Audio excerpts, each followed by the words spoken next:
17. Seize the historical moment. The law of generational myopia.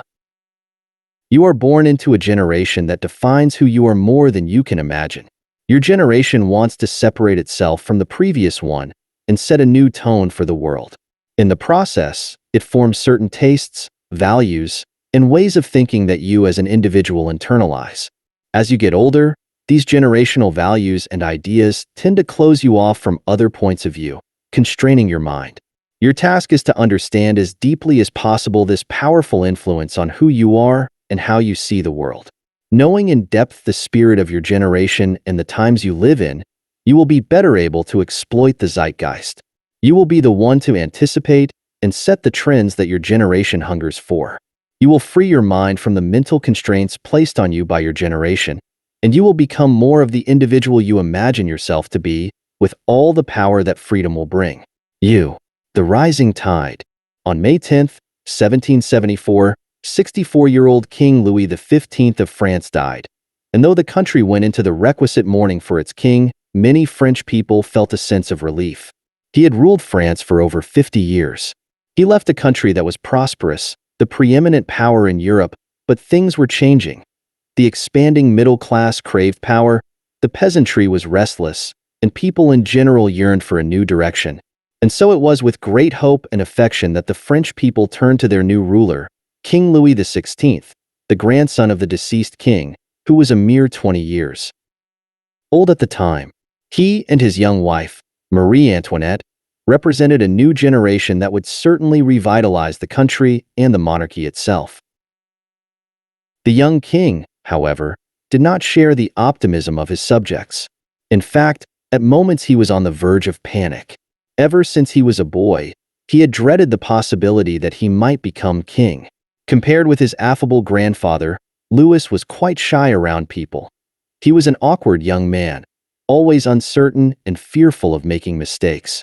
He felt the august role of French king to be beyond his capacities. Now, having ascended the throne, he could no longer disguise his insecurities from the court and from the French people. But as he prepared for his coronation, to take place in the spring of 1775, Louis began to feel differently. He had decided to study the coronation ritual itself so that he could be prepared and not make mistakes. And what he learned actually filled him with the confidence that he desperately needed. According to legend, a dove sent from the Holy Spirit had deposited some sacred oil that was kept at a church in the town of Reims and was used to anoint all kings of France from the 9th century on. Once anointed with this oil, the king was suddenly elevated above the ranks of mere mortals and imbued with a divine nature, becoming God's lieutenant on earth.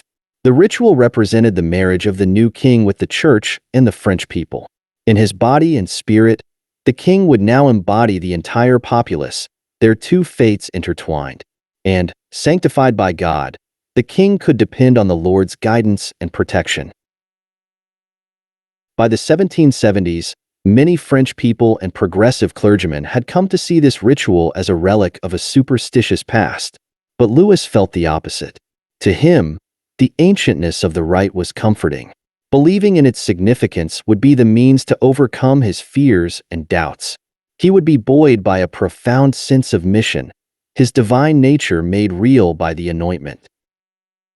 Louis decided to reenact this sacred ritual in its more original form, and he would go even further. At the Palace of Versailles, he noticed that many of the paintings and statues of Louis XIV associated him with Roman gods, a way to symbolically strengthen the image of the French monarchy as something ancient and unshakable.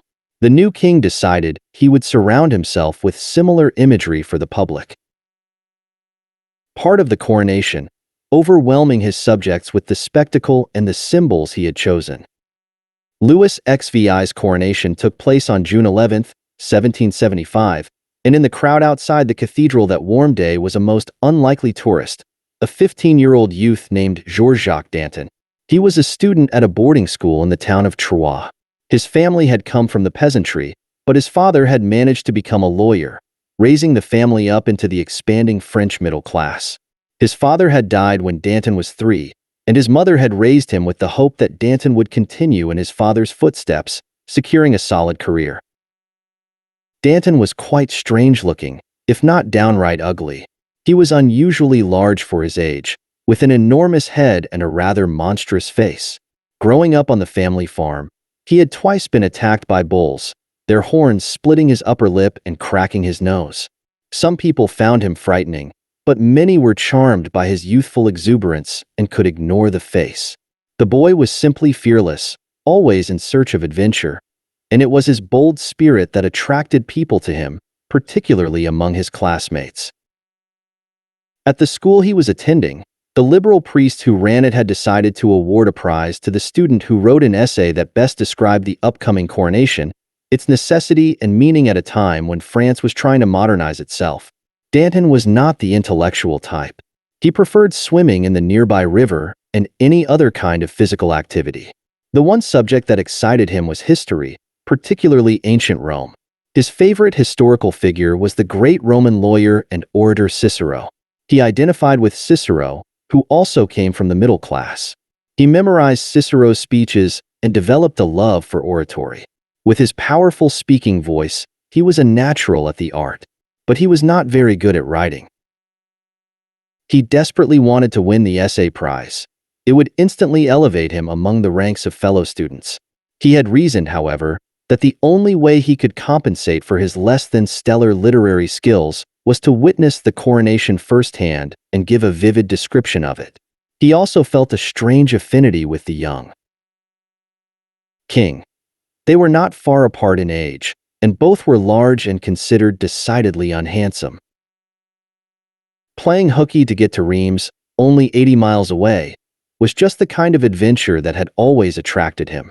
He had told his friends, "I want to see how a king is made." And so he had snuck off to Reims the day before the coronation and had arrived just in time. He moved through the throng of French people congregating outside the cathedral. Guards brandishing tall pikes held them back. Only the nobility was allowed inside.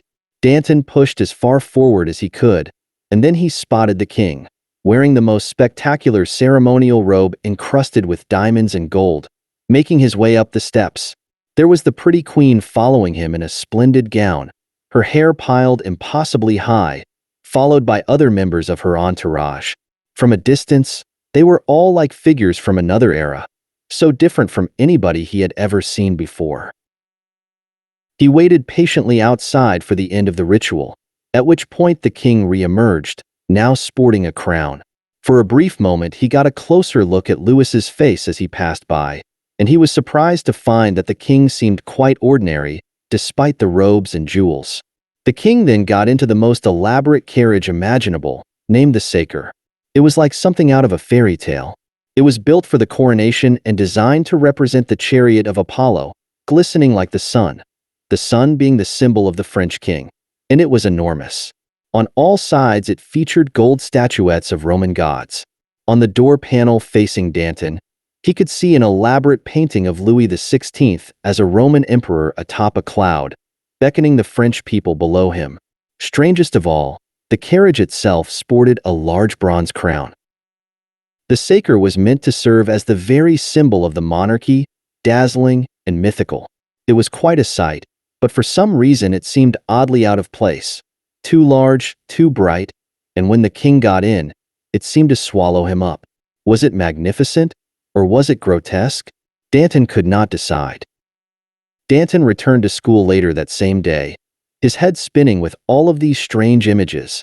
Inspired by what he had witnessed, he wrote his best essay yet and won the prize. In the years after graduating from the school in Troyes, Danton would make his mother proud. In 1780, he moved to Paris to clerk in the law courts. Within a few years, he passed the bar exam and became a practicing lawyer. In court, with his booming voice and oratorical skills, he naturally commanded attention and quickly rose through the ranks. And as he mingled with his fellow lawyers and read the newspapers, he detected something strange going on in France. A growing discontent with the king, the profligate queen, and the arrogant upper classes, whom the great thinkers of the day were ridiculing in their plays and books. The main problem was the country's finances. France seemed perpetually on the brink of running out of money. At the root of this was France's vastly antiquated financial structure. The French people were subject to all kinds of onerous taxes that dated back to feudal times, but the clergy and the nobility were largely exempt from any such burdens. Taxes on the French lower and middle classes could never bring in enough revenue, especially considering the lavish expenditures of the French court, which had only gotten worse with Queen Marie Antoinette's elaborate parties and love of finery. As the money supply ran short and the price of bread kept rising, and with millions of people facing starvation, riots began to break out throughout the countryside and even in Paris. And amid all of this turmoil, the young king was proving to be too indecisive to handle the. In 1787, as the financial situation worsened, the opportunity of a lifetime came to Danton, a position as a lawyer on the king's council, with a rather nice bump in salary. Wanting to marry a young woman named Gabrielle, whose father opposed the marriage because Danton did not earn enough, he accepted the position on the council, despite his fears that he was joining a sinking ship. 2 days later, he married Gabrielle. Danton did his job well, but found himself increasingly absorbed by the turmoil in Paris. He joined a club called the Cordeliers. Its members were an odd mix of bohemian artists and political agitators. It was located near his apartment, so he began to spend a great part of his day there, and soon he was participating in the raucous debates about the future of France that took place at the club. He felt a strange new spirit in the air, a boldness that made people suddenly say things they could never have said a few years before about the monarchy. He found it exciting and irresistible. He began to give his own fiery speeches, focusing on the brutality of the upper classes, and he basked in the attention he received. In 1788, he was offered a higher position on the King's Council, and he turned it down. He told the King's minister who presented the offer that the monarchy was doomed. "This is no longer about modest reforms," he said. "We are more than ever on the brink of revolution. Can't you see the avalanche coming?" In the spring of 1789, Louis was forced to call a national assembly to deal with the looming bankruptcy. The assembly was known as the Estates General. It was an institution meant to deal with a national crisis, but always as a measure of last resort, the previous one having been held in 1614, after the death of King Henry IV. It brought together representatives of the three estates of France, the nobility, the clergy, and the tax-paying commoners. Although the vast majority of French people were to be represented by members of the Third Estate, the power of the assembly was heavily tilted in favor of the nobility and clergy. Nevertheless, the French people held great hopes for the Estates General, and Louis had been extremely reluctant to call for it. Only a month before the convening of the Estates General, riots in Paris had broken out over the price of bread, and royal troops had shot into the crowds, killing dozens. Danton had witnessed the bloodshed, and he felt a turning point in the mood of the people, particularly the lower classes, and in himself. He shared their desperation and anger.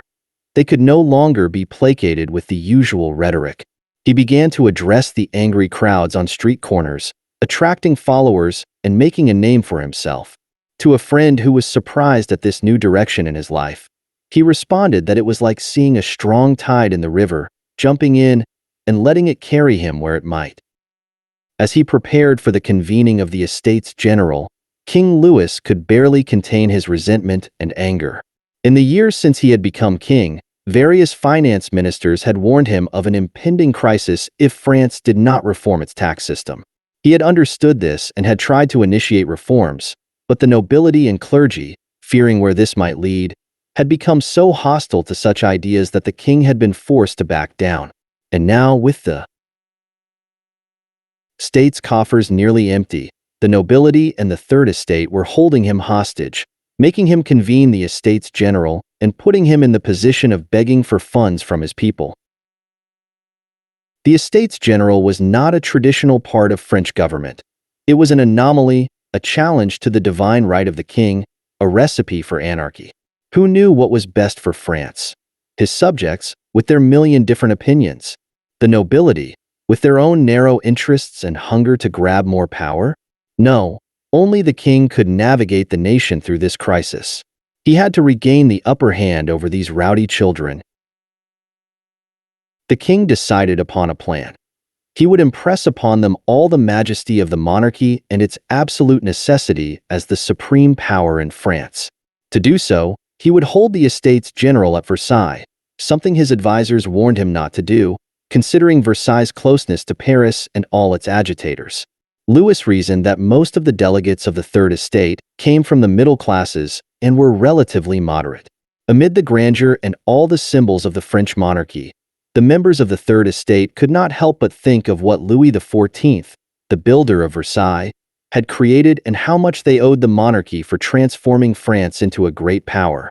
He would hold an opening ceremony that would rival his coronation and remind all of the estates of the divine origin of his kingship. Having impressed them with the weight of the past, he would then agree to some reforms of the tax system, which the Third Estate would certainly be grateful for. At the same time, however, he would make it clear that under no circumstances would the monarchy or the first two estates relinquish any of their other powers or privileges. In this way, the government would get its necessary funds through taxes, and the traditions he was meant to uphold would remain unchanged. The opening ceremonies went just as he had planned, but to his dismay the deputies of the Third Estate seemed rather uninterested in the splendors of the palace and all of the pomp. They were barely respectful during the religious ceremonies. They did not applaud very warmly during his opening speech. The tax reforms he proposed were not enough, in their eyes.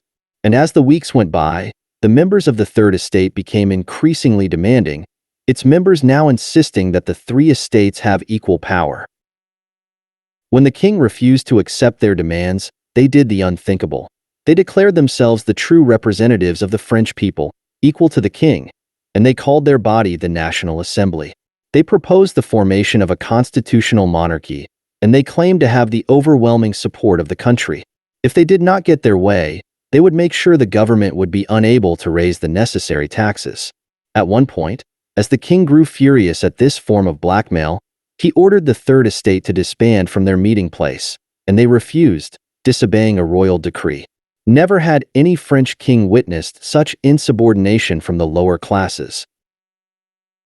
As he faced a growing uprising throughout the country, Louis sensed the urgency of nipping the problem in the bud. He decided to forget any attempts at conciliation and instead resort to force. He called in the army to establish order in Paris and elsewhere. But on July 13th, messengers from Paris relayed some disturbing news.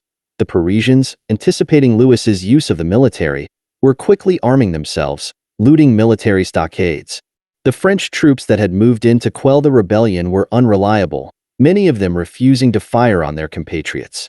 The following day, a vast contingent of Parisians marched on the Bastille, the royal prison in Paris that was a symbol of the most oppressive practices of the monarchy, and they took control of it. Paris was in the hands of the people now, and there was nothing Louis could do. He watched with horror as the National Assembly, still meeting in Versailles, quickly voted to eliminate the various privileges enjoyed by the nobility and clergy. In the name of the people, they voted to take over the Catholic Church and auction off to the public the vast lands that it owned. They went even further, proclaiming that henceforth all French citizens were equal. The monarchy would be allowed to survive, but the people and the king were to share power.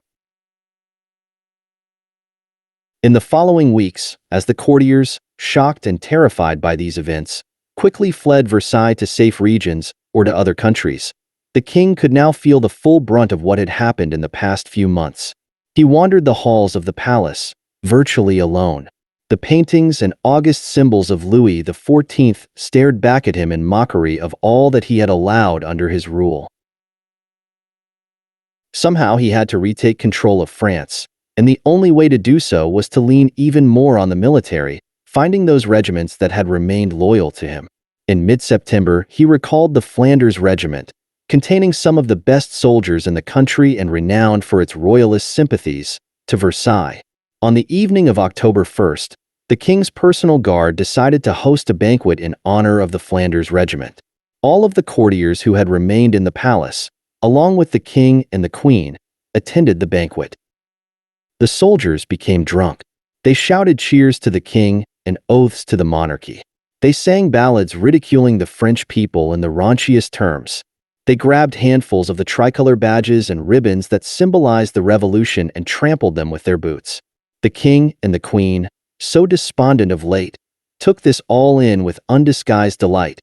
It was a taste of years gone by, when the very sight of the royal couple inspired such displays of affection. But news of what had transpired at this banquet quickly spread to Paris, and it caused outrage and panic. Parisians of all classes suspected that the king was planning some sort of counter-coup. They imagined the nobility returning under Louis's command and exacting revenge on the French people.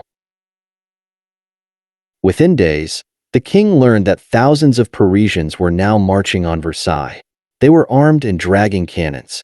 He thought of escaping with his family but hesitated. Soon it was too late, as the mob arrived. On the morning of October 6th, a group of citizens penetrated into the palace, killing everyone in their path. They demanded that Louis and his family be escorted back to Paris, so that the French citizens could keep an eye on him and ensure his loyalty to the new order. Louis had no choice. He and his traumatized family piled into a single carriage. As they made their way to Paris, surrounded by the crowd, Louis could see the heads of the king's personal guard paraded on long pikes. What shocked him even more was the sight of so many men and women surrounding the carriage, dressed in rags, thinned by hunger, pressing their faces to the window and swearing at him and the queen in the vilest language. He could not recognize his own subjects. These were not the French people he had known. They must be outside agitators, brought in by enemies to destroy the monarchy. Somehow the world had gone mad. In Paris, the king, his family, and the few courtiers who had remained with them were housed in the Tuileries, a royal residence that had been uninhabited for over 100 years. Within a week of his arrival in Paris, the king received a visit from a strange man whose face and manner frightened him. It was Georges-Jacques Danton, now one of the leaders of the French Revolution. On behalf of the French people, he had come to welcome the king to Paris. He explained that he had been a member of the king's council, and he reassured the king that the people were grateful for his submission to their will, and that there was still an important part for him to play as a monarch who swore allegiance to a new constitution. Louis could barely listen. He was transfixed by the man's enormous head, by the strange outfit he wore, black satin breeches over white silk stockings, and buckled shoes, a mix of fashion styles Louis had never seen before, and by his whole manner, his fast way of talking, the lack of awe and respect in the king's presence. He bowed graciously before the king, but he refused to kiss his hand, quite a breach of protocol. So this was a revolutionary, a man of the people? Louis had never met such a fellow, and he found the experience decidedly unpleasant. During the summer months of 1789, Danton had largely supported the decisions of the National Assembly, but he had remained wary of the aristocracy and wanted to make sure they had permanently lost their privileges. The nobility was the source of the country's misery, and the French must never forget this. He had become one of the principal fomenters against the upper classes, and as such he had earned the mistrust of the more moderate and bourgeois leaders of the revolution, who wanted to go slowly. To them, Danton was like a ranting, monstrous ogre, and they had excluded him from their social circles and any official position in the new government under formation. Feeling ostracized and perhaps recalling his own peasant roots, Danton had come to increasingly identify with the sans-culottes, without breeches, members of the lowest classes in France, and the most revolutionary in spirit. As the news of the scandalous behavior of the Flanders Regiment on October 1st had reached Paris, Danton had been one of the key agitators for the March on Versailles, and with its success he had become the leader of the Cordeliers. And it was in that capacity that he had paid a visit to the Tuileries, as much to discern the king's degree of support for the new constitution as to welcome him. Danton could not help but recall the coronation he had attended over 14 years earlier, with all of its pomp, for despite everything that had happened in the last few months, the king seemed bent on recreating the protocol and ceremony of Versailles. He wore his royal outfit, with its sash and various medals attached to his coat. He insisted on the old formalities, and he kept his attendants in their elaborate uniforms. It was all so empty, so disconnected from what was going on. Danton was polite. He still felt a strange sympathy for the king, but now, as he scrutinized him, all he could see was a relic of the past. He doubted the king's allegiance to the new order. He left the meeting more certain than ever that the French monarchy had become obsolete. In the months that followed, the king professed his loyalty to the new constitution, but Danton suspected that Louis was playing a double game, still plotting to bring the monarchy and nobility back to power. A coalition of armies from other countries in Europe was now waging open war against the revolution, determined to rescue the king and restore the old order. And Danton felt certain that the king was in communication with them. Then in June of 1791 came the most startling news of all. The king and his family had somehow escaped from Paris in a carriage. A few days later they were caught. It would all have been rather comical if it hadn't been so alarming. The family members had been dressed like everyday members of the bourgeoisie out on holiday, but they had ridden in a splendid carriage that did not match their outfits and that called attention to itself. They had been recognized, captured, and returned to the capital. Now Danton sensed that his moment had arrived. The liberals and moderates in the revolution were trying to maintain that the king was innocent, that he had been duped into escaping or even abducted. They feared what would happen to France if the monarchy was abolished and how the foreign armies, now within the country's borders, would react if anything happened to the king. But to Danton this was absurd. They were merely postponing the inevitable. The monarchy had lost its meaning and purpose. The king had revealed himself to be a traitor, and they must not be afraid to say so. It was time, he proclaimed, for France to declare itself a republic and get rid of the monarchy once and for all. His call for a republic began to resonate, particularly among the sans-culottes. As a sign of his growing influence, Danton was elected to his first official position, deputy prosecutor for the Commune in charge of Paris, and he began to fill the Commune with his sympathizers, preparing for something large. The following summer, a large contingent of sans-culottes from Marseilles was in Paris to celebrate the third anniversary of the revolution. The men from Marseilles, enthused by Danton's calls for a republic, placed themselves under his charge, and throughout June and July they marched through Paris singing hymns to the revolution and spreading Danton's demand for the formation of a republic. Each day more and more people joined the men from Marseilles. Quietly planning his coup, Danton gained control of the Commune. Its members now voted to lift the blockade on the various bridges of Paris leading to the Tuileries from the left bank, effectively ending any protection for the royal family, as crowds could now march straight to the palace.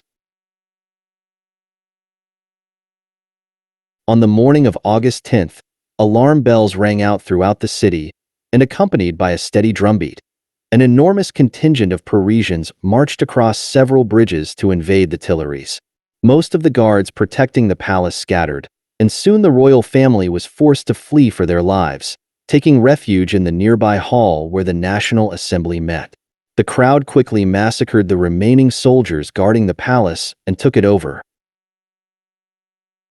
Danton's gambit had worked, the people had spoken, and the National Assembly voted to end the monarchy, stripping the king and his family of any powers and protections that had remained.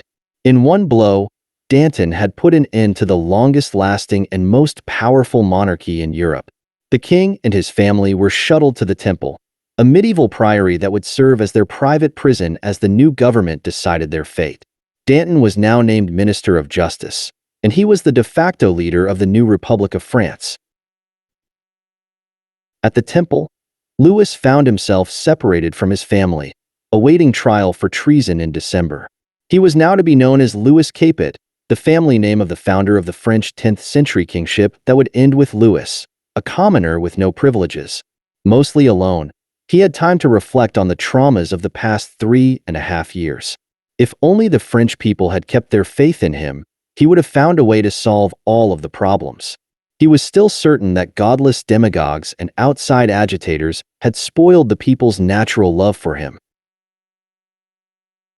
The revolutionaries had recently discovered a stash of papers that Louis had hidden in a safe in a wall in the Tuileries, and among them were letters that revealed how deeply he had conspired with foreign powers to overturn the revolution. He was certain now to be sentenced to death, and he prepared himself for this. For his trial in front of the assembly, Louis Capet wore a simple coat, the kind any middle-class citizen would sport. He now had a beard. He looked sad and exhausted, and hardly like a king. But whatever sympathy his judges had had for him quickly vanished as prosecutors read out the many charges against him, including how he had conspired to overturn the revolution. A month later, the private citizen Capet was sentenced to die at the guillotine, Danton himself casting one of the deciding votes. Louis was determined to show a brave face. On the morning of January 21st, a cold and windy day, he was transported to the Place de la Révolution, where an enormous crowd had gathered to witness the execution. They watched in stunned amazement as the former king had his hands tied and his hair cut like any ordinary criminal. He climbed the stairs to the guillotine, and before kneeling at the block, he cried out, "People, I die innocent. I pardon those who sentenced me. I pray God my blood does not fall again over France." As the blade fell, he emitted a horrifying cry. The executioner held up the king's head for all to see. After a few cries of "Vive la nation," a deathly silence fell over the crowd. Minutes later, they rushed to the scaffold to dip their hands in Louis's blood and by locks of his hair. As the leader of the French Revolution, Danton now faced two rather daunting forces: the invading armies that kept pressing closer to Paris and the restiveness of the French citizens, many of whom clamored for revenge on the aristocracy and all counter-revolutionaries. To meet the enemy armies, Danton unleashed an enormous citizen army of millions that he had created, and in the first few months of battle, these new French forces turned the tide of the war. To channel the people's taste for revenge, he set up a revolutionary tribunal to bring quick justice to those suspected of trying to restore the monarchy. The tribunal initiated what would become known as the Terror, as it sent thousands of suspects to the guillotine, often on the flimsiest of charges. Shortly after the execution of the king, Danton traveled to Belgium to help oversee the war effort on that front. While there, he received the news that his beloved wife, Gabrielle, had died in premature childbirth. He felt horribly guilty for not being by her side in that moment, and the thought that he had no chance to say goodbye to her and that he would never see her face again was unbearable. Without thinking of the consequences, he abandoned his mission in Belgium and hurried back to France. By the time he arrived, his wife had been dead for a week and buried in the public cemetery. Overwhelmed with grief and the desire to see her one more time, he hurried to the cemetery, bringing along with him a friend and some shovels. On a moonless, rainy night, they managed to find the grave. He dug, and with his friend's help, he lifted the casket out of the ground and, with much effort, finally pried the lid off. He gasped at the sight of her bloodless face. He pulled her out, hugging her tightly to his body, begging her to forgive him. He kissed her again and again on her cold lips. After several hours, he finally returned her to the ground. In the months to come, something seemed to have changed in Danton. Had it been the loss of his wife, or was it the guilt he now felt for having unleashed the terror within France? He had ridden the wave of the revolution to the pinnacle of power, but now he wanted it to go in another direction. He became less engaged in affairs of state and was no longer in favor of the terror. Maximilien Robespierre, his main rival for power, noticed the change and began to spread the rumor that Danton had lost his revolutionary fervor and could no longer be trusted. Robespierre's campaign had effect. When it came time to elect members to the highest governing body, the Committee of Public Safety, Danton did not receive enough votes and Robespierre packed it with his sympathizers. Danton now openly worked to put an end to the terror through speeches and pamphlets, but this only played into the hands of his rival. On March 30th, 1794, Danton was arrested for treason and brought before the Revolutionary Tribunal. It seemed ironic that the tribunal he had formed now held his fate in its hands. The charges against him were based on pure innuendo, but Robespierre made certain he was found guilty and sentenced to death. Upon hearing the sentence, he yelled at his judges, "My name is engraved on every institution of the revolution: the army, the committees, the tribunal. I have killed myself." That same afternoon, he and other condemned men were put in carts and led to the Place de la Révolution. Along the way, Danton passed the residence where Robespierre lived. "You're next," Danton shouted in his booming voice, pointing his finger at Robespierre's apartment. "You will follow me." Danton was the last one to be executed that day. An enormous crowd had followed the cart, and now they were quiet as he was led up the stairs. He could not help but think of Louis, whom he had reluctantly sent to the guillotine, and the many former friends who had died during the terror. It had taken a few months, but he had grown sick of all the bloodshed, and he could sense the crowd before him was feeling the same way. As he laid his neck on the block, he shouted to the executioner, "Make sure you show my head to the people. It is worth a look." After the execution of Danton, Robespierre unleashed what became known as the Great Terror. During 4 tumultuous months, the tribunal sent close to 20,000 French men and women to the guillotine. But Danton had anticipated the shift in mood. The French public had had enough of the executions, and they turned against Robespierre with remarkable speed. In late July, in a heated meeting at the Assembly, its members voted to arrest Robespierre. He tried to defend himself, but the words came out haltingly. One member shouted, "It is the blood of Danton that chokes you."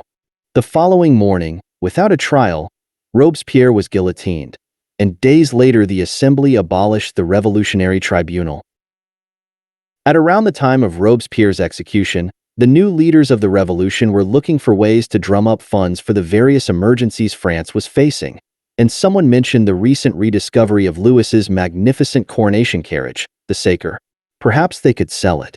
A few of them went to inspect it, and they were aghast at what they perceived as its sheer hideousness. One deputy described it as a monstrous assemblage built of the people's gold and an excess of flattery. All agreed that no one would buy such a grotesquerie. They had all of the gold from the coach removed and melted, sending it to the treasury. They dispatched the salvaged bronze to the Republic's foundries to help forge some much-needed cannons. When it came to the painted panels on the doors, with all of their mythological symbols, they found them too weird for anyone's tastes and promptly had them burned. Aid interpretation. Let us look momentarily at the pre-revolutionary world in France through the eyes of King Louis XVI. Much of what he saw seemed to be the same reality that previous kings had faced. The king was still considered the absolute ruler of France, divinely appointed to lead the nation. The various classes and estates in France remained quite stable. The distinctions among the nobility, the clergy, and the rest of the French people were still largely respected. The commoners enjoyed the relative prosperity that Louis himself had inherited from his grandfather. Yes, there were financial problems, but the great Louis XIV himself had faced such crises, and they had passed. Versailles was still the glittering jewel of Europe, the center of everything civilized. Louis's beloved queen, Marie Antoinette, hosted the most spectacular parties, which were the envy of all European aristocrats. Louis himself did not care for such amusements, but he had his hunting parties and his other rather pedestrian hobbies that obsessed him. Life at the palace was rather sweet and relatively tranquil. Most important to Louis, the glory and the majesty of France, as embodied in its ceremonies and visual symbols, still carried the same weight as before. Who could help but be impressed by the splendors of Versailles itself, or by the rituals of the Catholic Church? He was the ruler of a great nation, and there was no reason to believe that the monarchy would not continue for as many centuries as it had already lasted.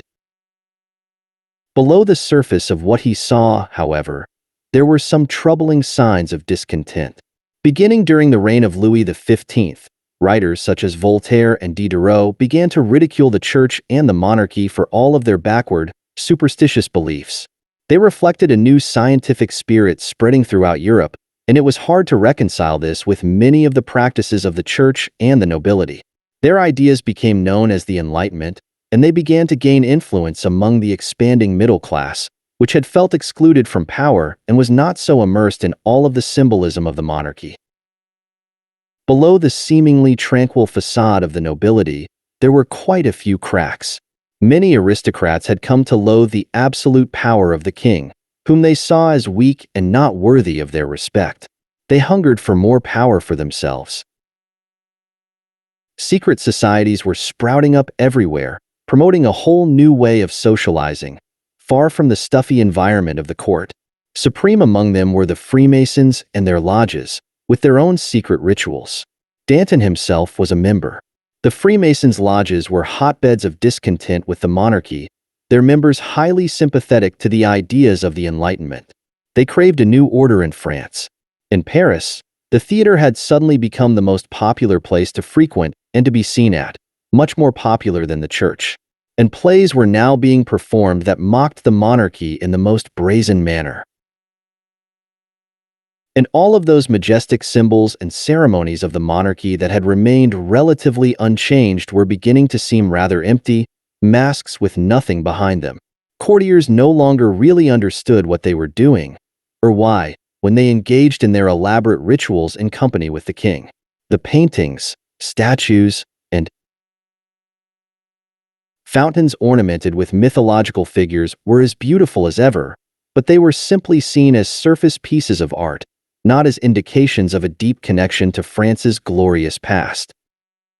All of these signs were subtle and disparate. It was hard to connect them all to any kind of trend, let alone a revolution. They could pass as novelties, new pastimes for a bored nation, without any underlying meaning. But then came the worsening crisis in the late 1780s, and suddenly these separate examples of disenchantment began to combine into an undeniable force. The price of bread had risen, as well as the cost of living, for all French subjects. As the discontent spread, the nobility and the bourgeoisie smelled weakness in the king and demanded more power.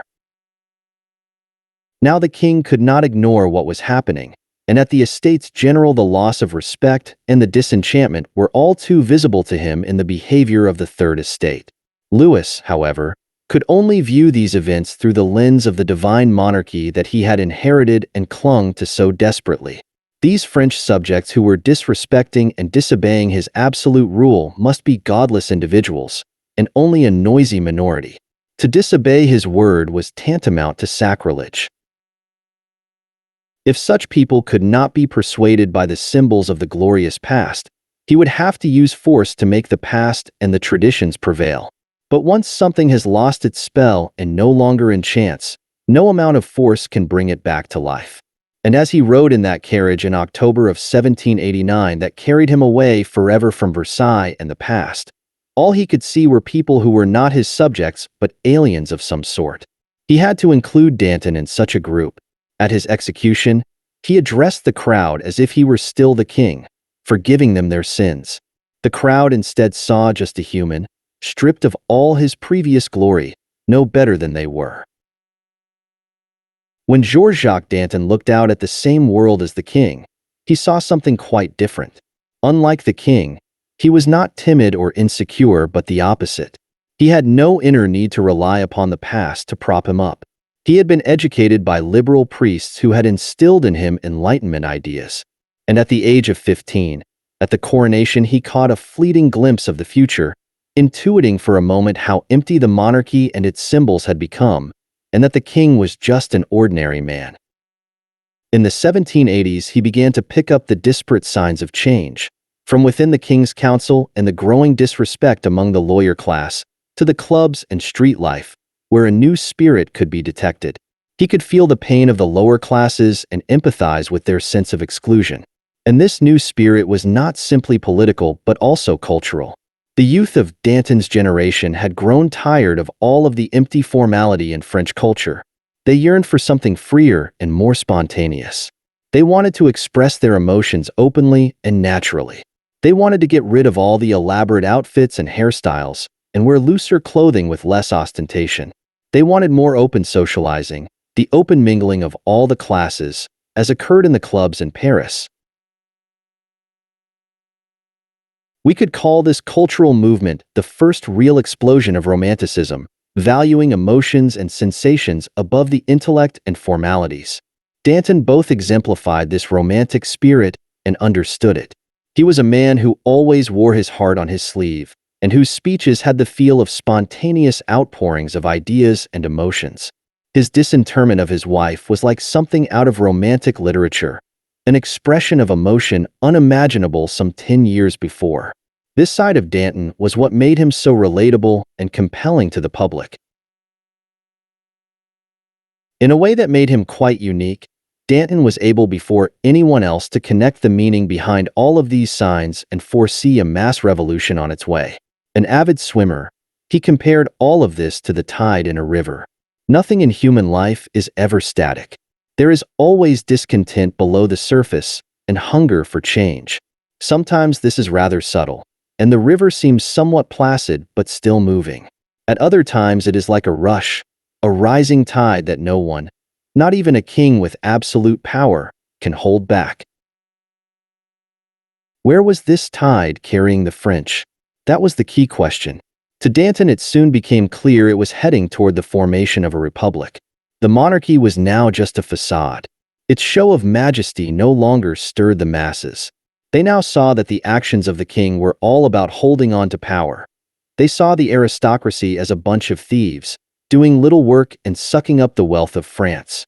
With such levels of disenchantment, there could be no turning back, no middle ground, no constitutional monarchy. As part of his unusual perspicacity and sensitivity to the spirit of the times, before any of the other revolutionary leaders, Danton understood that the terror he had unleashed was a mistake and that it was time to stop it. In this one instance, his sense of timing was off, as he moved on this intuition at least several months in advance of the public, giving his enemies and rivals an opening to get rid of him. Understand. You might see King Louis XVI as an extreme example of someone out of tune with the times, not particularly relevant to your own life, but in fact he is much closer to you than you think. Like him, you are probably looking at the present through the lens of the past. When you look at the world around you, it seems pretty much as it appeared a day, or a week, or a month, or even a year ago. People act more or less the same. The institutions that hold power remain in place and are not going anywhere. People's ways of thinking have not really changed. The conventions that govern behavior in your field are still followed religiously. Yes, there might be some new styles and trends in culture, but they are not critical factors or signs of deep change. Lulled by these appearances, it seems to you that life simply goes on as it always has. Below the surface, however, the tide is moving. Nothing in human culture stands still. Those who are younger than you no longer have the same level of respect for certain values or institutions that you have. Power dynamics, among classes, regions, industries, are in a state of flux. People are beginning to socialize and interact in new ways. New symbols and myths are being formed, and old ones are fading. All of these things can seem rather disconnected until there is some crisis or clash, and people must confront what was once seemingly invisible or separate, in the form of some sort of revolution or cry for change. When this occurs, some people will feel, like the king, profoundly uncomfortable and will hold on even more fervently to the past. They will band together to try to stop the tide from advancing, a futile task.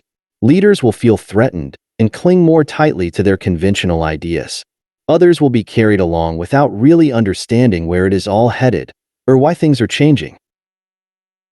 What you want and need is the power that Danton possessed to make sense of it all and act accordingly.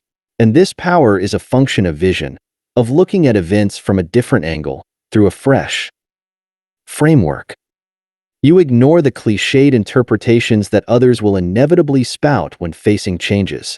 You drop the mental habits and past ways of looking at things that can cloud your vision. You stop the tendency to moralize, to judge what is happening. You simply want to see things as they are. You look for the undercurrents of discontent and disharmony with the status quo, which are always there below the surface. You see commonalities and connections among all these signs. Slowly the flow, the tide itself, comes into focus, indicating a course, a direction that is hidden to so many others. Do not think of this as some intellectual exercise. Intellectuals are often the last to really discern the spirit of the times, because they are so grounded in theories and conventional frameworks. First and foremost, you must be able to feel the change in the collective mood, to sense how people are diverging from the past. Once you feel the spirit, you can begin to analyze what is behind it. Why are people dissatisfied? And what are they really craving? Why are they gravitating toward these new styles?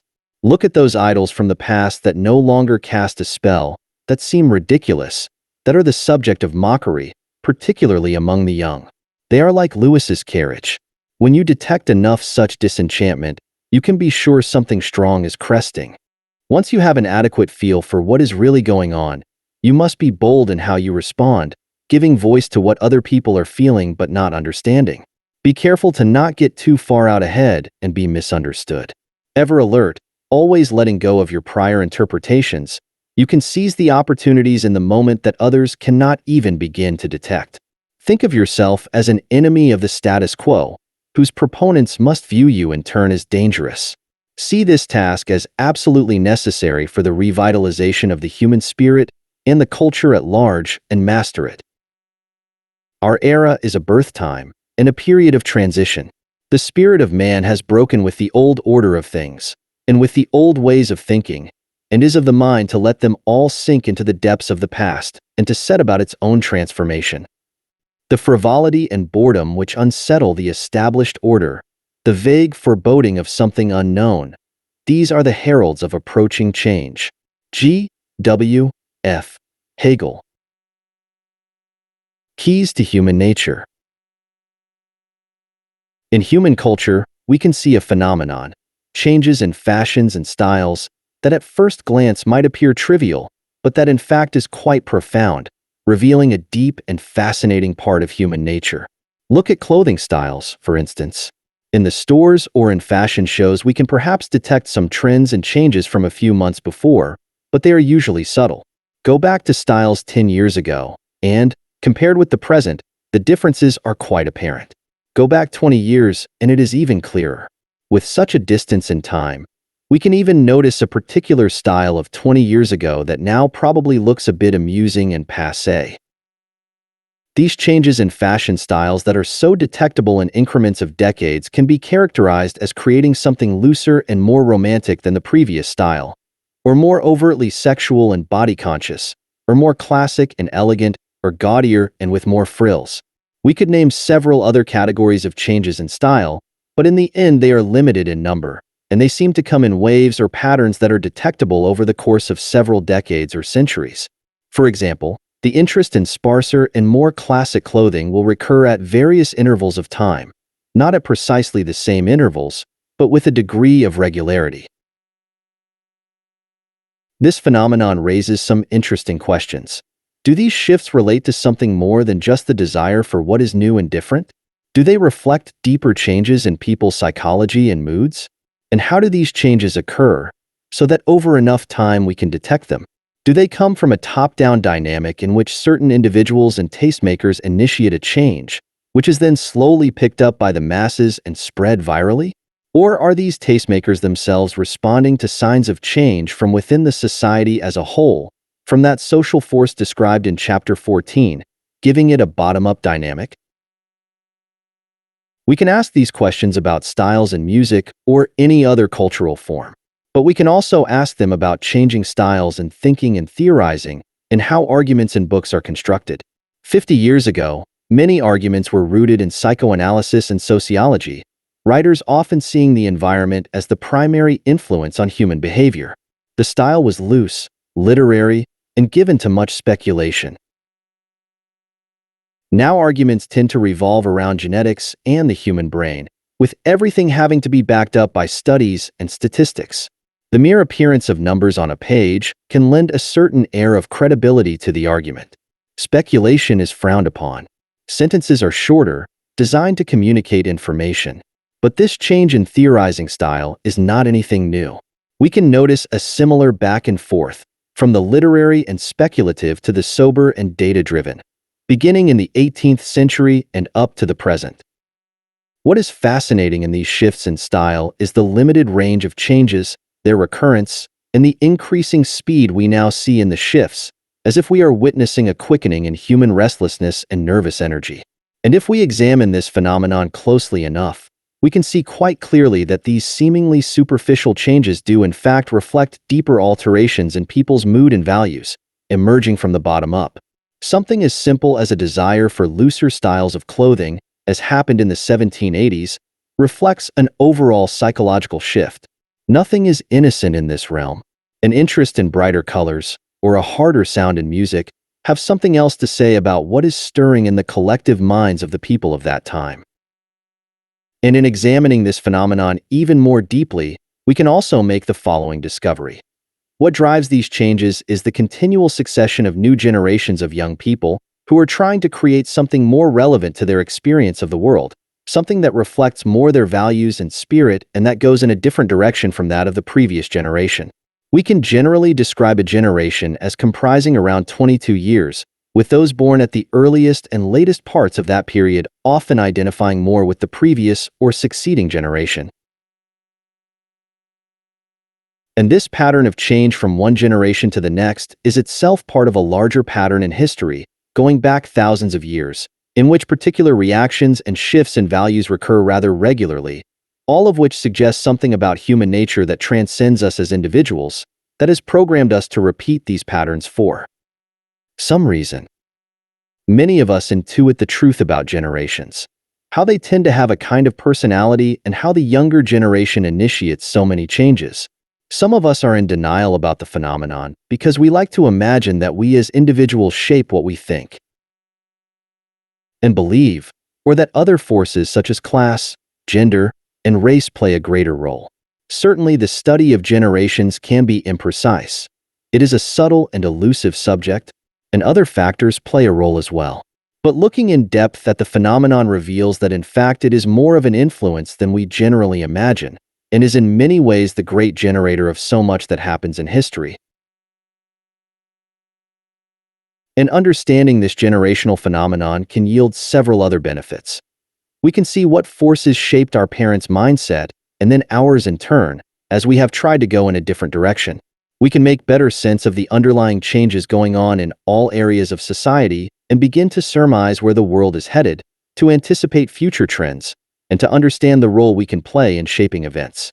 This can not only bring us great social power, but can also have a therapeutic, calming effect on us as we view events in the world with some distance and equanimity, elevated above the chaotic changes of the moment. We shall call this knowledge generational awareness. To attain it, first we must understand the actual profound effect that our generation has on how we view the world, and second we must understand the larger generational patterns that shape history and recognize where our time period fits into the overall scheme. The generational phenomenon. In our first years of life, we are sponges, absorbing deeply the energy, style, and ideas of our parents and teachers. We learn language, certain essential values, ways of thinking, and how to function among people. We are slowly inculcated with the culture of the time. Our minds are supremely open at this moment, and because of this our experiences are more intense and bound with strong emotions. As we become a few years older, we become aware of our peers, those more or less of the same age, going through the same process of assimilating this strange new world we were cast into at birth. Although we are encountering the same reality as everyone else alive at the time, we are doing so from a peculiar angle, that of being a child, physically smaller, more helpless, and dependent on adults. From this point of view, the world of the adults can seem rather alien, as we do not understand so well what motivates them, or their adult cares or concerns. What our parents might take as serious we can often see as comical or odd. We may watch the same forms of entertainment as they do, but we see them from the angle of a child, with little life experience. We don't have the power yet to affect this world, but we start to interpret it in our own way, and we share this with our peers. Then, when we reach our teen years or perhaps earlier, we become aware that we are part of a generation of young people, focusing more on those around our age, with whom we can identify. We bond over our particular way of seeing things and the similar sense of humor we have developed. We also tend to form common ideals about success and coolness, among other values. In these years, we inevitably go through a period of rebellion, struggling to find our own identity, separate from our parents. This makes us deeply attuned to appearances, to styles and fashions. We want to show that we belong to our generational tribe, with its own look and manner. Often a decisive event or trend will occur during these youthful years. This could be a major war, a political scandal, a financial crisis, or economic boom. It could also be the invention of some new form of technology that has a profound impact on social relations.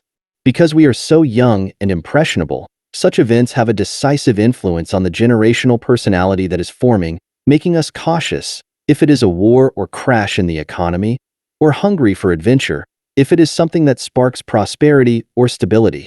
Naturally, we view such decisive events very differently from our parents and are affected more deeply. As we become more aware of what is going on in the world, we often come to see the ideas and values of our parents as not fitting very well our own experience of reality. What they have told or taught us does not seem so relevant, and we hunger for ideas that are more related to our youthful experience. In this first phase of life, we shape a generational perspective. It is a kind of collective mindset as we absorb the prevailing culture at the same time as our peers, from the point of view of childhood and youth. And because we are too young to understand or analyze this perspective, we are generally ignorant of its formation and how it influences what we see and how we interpret events. Then, when we reach our 20s and into our 30s, we enter a new phase of life and experience a shift. Now we are in a position to assume some power, to actually alter this world according to our own values and ideals. As we progress in our work, we begin to influence the culture and its politics. We inevitably clash with the older generation that has held power for some time, as they insist on their own way of acting and evaluating events. Many of them often view us as immature, unsophisticated, soft, undisciplined, pampered, unenlightened, and certainly not ready to assume power. In some periods, the youth culture that is generated is so strong that it comes to dominate the culture at large, in the 1920s and the 1960s, for instance. In other periods, the older generation in positions of leadership is much more dominant, and the influence of the emerging adults in their 20s is less noticeable. In any event, to a greater or lesser degree, a struggle and clash occurs between these two generations and their perspectives. Then, as we enter our 40s and midlife and assume many of the leadership positions in society, we begin to take notice of a younger generation that is fighting for its own power and position. Its members are now judging us and finding our own style and ideas rather irrelevant. We begin to judge them in return, describing them as immature, unsophisticated, soft, etc. We might begin to entertain the notion that the world is heading downhill fast. The values we found so important no longer matching to this youthful set. When we judge in this way, we are not aware that we are reacting according to a pattern that has existed for at least 3,000 years. There is an inscription on a Babylonian clay tablet that dates from around 1000 BC that reads, "Today's youth is rotten, evil, godless, and lazy. It will never be what youth used to be, and it will never be able to preserve our culture." We find similar complaints in all cultures and in all time periods. We think we are judging the younger generation in an objective manner, but we are merely succumbing to an illusion of perspective. It is also true that we are probably experiencing some hidden envy of their youth and mourning the loss of our own. When it comes to the changes generated by the tensions between two generations, we can say that the greater part of them will come from the young. They are more restless, in search of their own identity, and more attuned to the group and how they fit in. By the time such a younger generation emerges into their 30s and 40s, they will have shaped the world with their changes and given it a look and feel that is distinct from their parents. When looking at any generation, we naturally see variations within it. We find individuals who are more aggressive than others. They tend to be leaders, the ones who sense the styles and trends of the time and express them first. They have less fear about breaking with the past and defying the older generation. Danton exemplifies this type. We also find a much larger group of followers who are not so aggressive, who find it more exciting to keep up with trends, helping to shape and promote them. And finally, we also find the rebels, those types who defy their own generation and define themselves by going against the grain. This could include the beatniks of the 1950s, or those young people in the 1960s who gravitated toward conservative politics. We can say of these rebel types that they are just as marked by their generation as anyone, but in reverse. And in fact, much of the same spirit of the generation can be detected underneath this reverse version. For instance, those younger people in the 1780s who rallied around the aristocracy and in defense of the monarchy often felt a very romanticized love of the old order. The young conservatives of the 1960s were just as preachy, fanatic, and idealistic in their reverse values as the majority. The generational mindset inevitably dominates everyone from within, no matter how they personally try to react against it. We cannot step outside the historical moment that we are born into. In considering this mindset, we must try to think in terms of a collective personality, or what we shall call spirit. Our generation has inherited from our parents in the past certain key values and ways of looking at the world that remain unquestioned. But at any moment, people of a new generation are searching for something more alive and relevant, something that expresses what is different, what is altering in the present. This sense of what is moving and evolving in the present, as opposed to what is inherited from the past, is the collective spirit itself, its restless and searching nature. It is not something we can easily put into words. It is more a mood, an emotional tone, a way that people relate to one another. That is why we can often best associate the generational spirit with its dominant musical style, or an artistic trend for a certain type of imagery, or a mood captured in the literature or films of that generation. For instance, nothing better captures the wild spirit and frenetic pace of the 1920s than the jazz of the period and the brassy sound of the saxophone, which was the new rage. This spirit will tend to alter as our generation passes through the various phases of life. How we collectively relate to the world will not be the same in our 50s as it was in our 20s. Circumstances, historical events, and the aging process will modify this spirit. But, as with any individual, there is something in the generational personality that remains intact and transcends the passing years. The famous lost generation of the 1920s, with its flappers and wild jazz, had certain noticeable obsessions and traits during this decade: wild parties, alcohol, sex, money, and success, as well as a hard-boiled, cynical attitude toward life. As it aged, its members tended to drop the pursuit of some of these pleasures and manias, but in their later years, they remained rather tough, cynical, materialistic, and brazen in expressing their opinions. The baby boomers who came of age in the 1960s displayed an intense idealism and a propensity to judge and moralize. They tend to retain such qualities, but their ideals and what they moralize about have shifted. If our generation has a particular spirit to it, we could say the same for the time period that we are living through, which generally comprises 4 generations alive at the same time. The blending of these generations, the tension among them, and the clashing that often occurs create what we shall call the overall spirit of the times, or what is commonly known as the zeitgeist. For instance, when it comes to the 1960s, we cannot separate the mood of the powerful youth culture of that period from the antagonism and dismay it stirred among those who were older. The dynamic and spirit of those times came from the dramatic interaction of 2 clashing perspectives. To see this in your own experience, look back at periods in the past in which you were alive and conscious, at least some 20 years ago, if you were old enough. With some distance, you can reflect upon how different those times felt, what was in the air, how people interacted, the degree of tension. The spirit of that period is not only in the styles and clothes that are different from those of the present, but also in something social and collective, an overall mood or feeling in the air. Even the differences in fashions and architecture, the colors that became popular, the look of the cars speaks of a spirit behind them that is animating these changes and choices. That spirit can be characterized as wild and open, with people hungry for all kinds of social interaction. Or it can be rather tight and cautious, with people prone to conforming and being hyper-correct. It can be cynical or hopeful, stale or creative.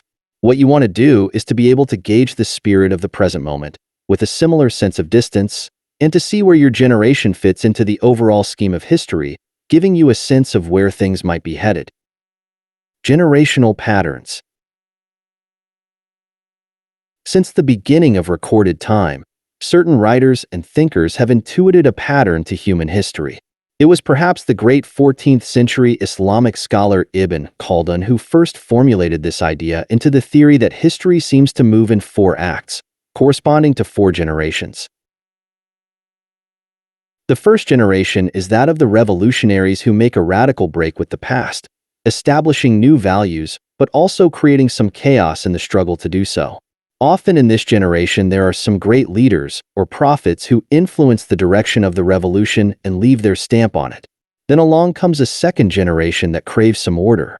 They are still feeling the heat of the revolution itself, having lived through it at a very early age, but they want to stabilize the world, establish some conventions and dogma. Those of the third generation, having little direct connection to the founders of the revolution, feel less passionate about it. They are pragmatists. They want to solve problems and make life as comfortable as possible. They are not so interested in ideas, but rather in building things. In the process, they tend to drain out the spirit of the original revolution. Material concerns predominate, and people can become quite individualistic. Along comes the fourth generation, which feels that society has lost its vitality, but they are not sure what should replace it. They begin to question the values they have inherited, some becoming quite cynical. Nobody knows what to believe in anymore. A crisis of sorts emerges. Then comes the revolutionary generation, which, unified around some new belief, finally tears down the old order, and the cycle continues. This revolution can be extreme and violent, or it can be less intense, with simply the emergence of new and different values. Although this pattern certainly has variations and is not a science, we tend to see a lot of the overall sequencing in history. Most notable of all is the emergence of the fourth generation and the crisis in values that comes with it. This period is often the most painful to live through. We humans feel a deep need to believe in something, and when we begin to doubt and question the old order and sense a vacuum in our values, we can go a little mad. We tend to latch onto the latest belief systems peddled by the charlatans and demagogues who thrive in such periods. We look for scapegoats for all the problems that now arise and the spreading dissatisfaction. Without a unifying belief to anchor and calm us, we become tribal, relying on some small affinity group to give us a feeling of belonging. Often, in a crisis period, we will notice the forming of a subgroup among those who feel particularly anxious and resentful at the breakdown of order. They are often people who felt somewhat privileged in the past, and the chaos and coming change threatens what they have taken for granted. They want to hold on to the past, return to some golden age they can vaguely remember, and prevent any coming revolution. They are doomed, because the cycle cannot be stopped, and the past cannot be magically brought back to life. But as this crisis period fades and begins to merge into the revolutionary period, we often detect rising levels of excitement, as those who are young and particularly hungry for something new can sense the changes coming that they have set up in their own way. It seems that we are living through such a crisis period, with a generation that is experiencing it in its key phase in life. Although we cannot see how close we might be to the end of this period, such times never last too long, because the human spirit will not tolerate them. Some unifying belief system is in gestation, and some new values are being generated that we cannot yet see. At the core of this pattern is a continual back-and-forth rhythm that comes from emerging generations reacting against the imbalances and mistakes of the previous generation. If we go back 4 generations in our own time, we can clearly see this. We start with the silent generation.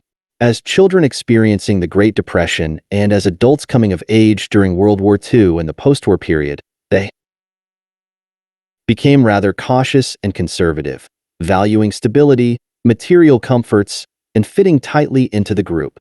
The next generation, the baby boomers, found the conformity of their parents rather stifling.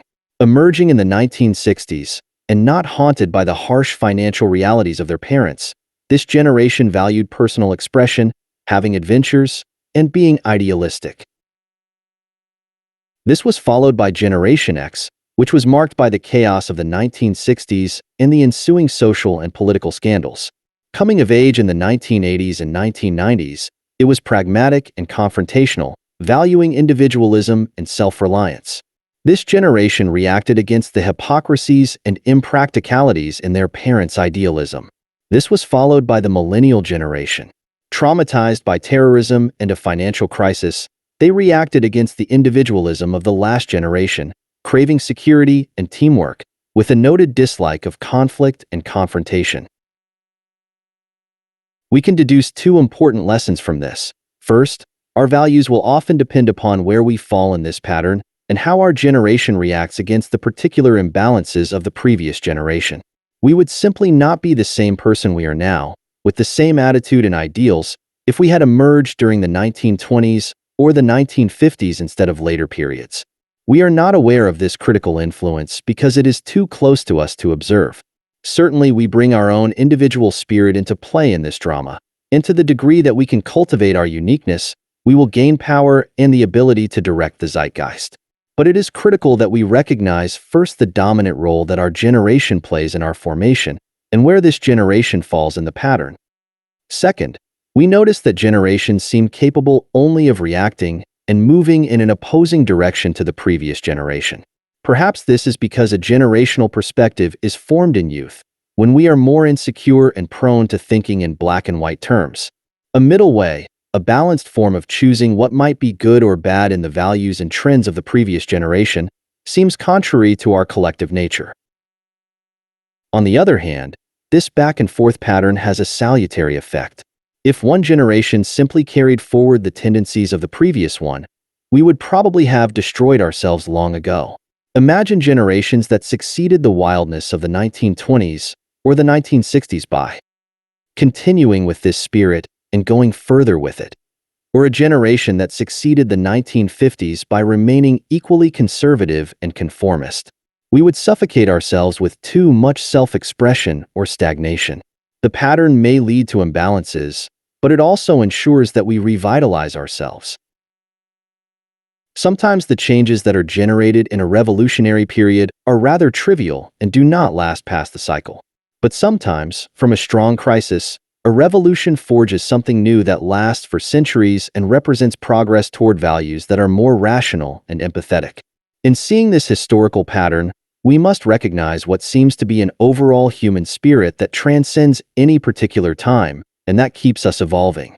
If for any reason the cycle stopped, we would be doomed. Your task as a student of human nature is threefold. First and foremost, you must alter your attitude toward your own generation. We like to imagine that we are autonomous and that our values and ideas come from within, not without, but this is in fact not the case. Your goal is to understand as deeply as possible how profoundly the spirit of your generation and the times that you live in have influenced how you perceive the world. We are usually hypersensitive when it comes to our own generation. The perspective was formed in our childhood, when we were most vulnerable, and our emotional bond to our peers was established early on.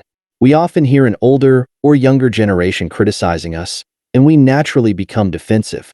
When it comes to the flaws or imbalances in our generation, our tendency is to see them as virtues. For instance, if we grew up in a generation that was more fearful and cautious, we might shy away from major responsibilities, such as owning a house or a car. We will interpret this as a desire for freedom or a desire to help the environment, unwilling to confront the fears that are really underneath it all. We cannot understand our generation in the same way that we understand a scientific fact, such as the characteristics of an organism. It is something alive within us, and our understanding of it is tainted by our own emotions and biases.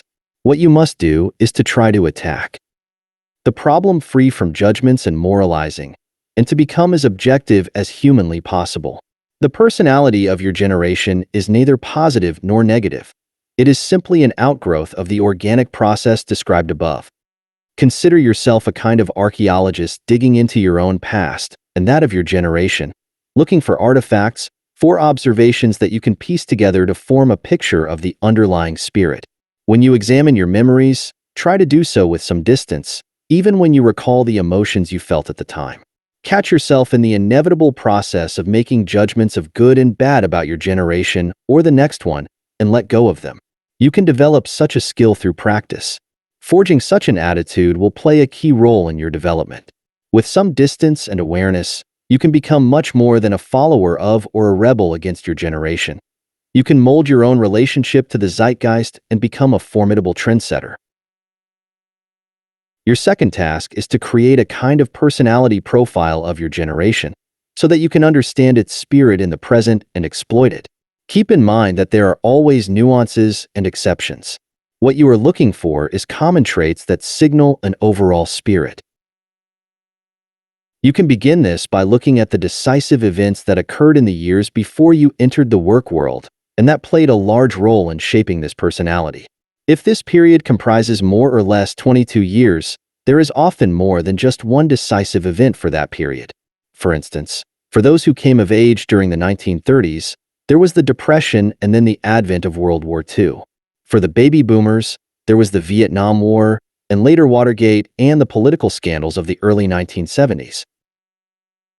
Generation X were children during the sexual revolution and adolescence in the era of latchkey kids. For millennials, there was 9/11 and then the financial meltdown of 2008. Depending on where you fall, both will influence you, but one more than the other, as it occurs closer to those formative years between 10 and 18, when you were gaining awareness of the wider world and developing core values. Sometimes, such as the 1950s, can be periods of relative stability bordering on stagnation. This will have a powerful effect as well, considering the restlessness of the human mind, particularly among the young, who will come to yearn for adventure and to stir things up. You must also factor into this equation any major technological advances or inventions that alter how people interact. Try to map out the ramifications of these decisive events. Pay particular attention to the effect they may have had on the pattern of socialization that will characterize your generation. If the event was a major crisis of some sort, that will tend to make those of your generation band together for comfort and security, valuing the team and feelings of love, and allergic to confrontation. A period of stability and non-events will make you gravitate toward others for adventure, for group experimentation, sometimes bordering on the reckless. In general, you will tend to notice a socializing style of your peers, most evident in your 20s. Search for the roots of this. These larger events will have an effect on how you view success and money and whether you value status and wealth or less material values such as creativity and personal expression. How those of your generation view failure in a venture or career will be quite telling. Is it a badge of shame or considered part of the entrepreneurial process, even a positive experience? You can gauge this as well by those years when you entered the work world.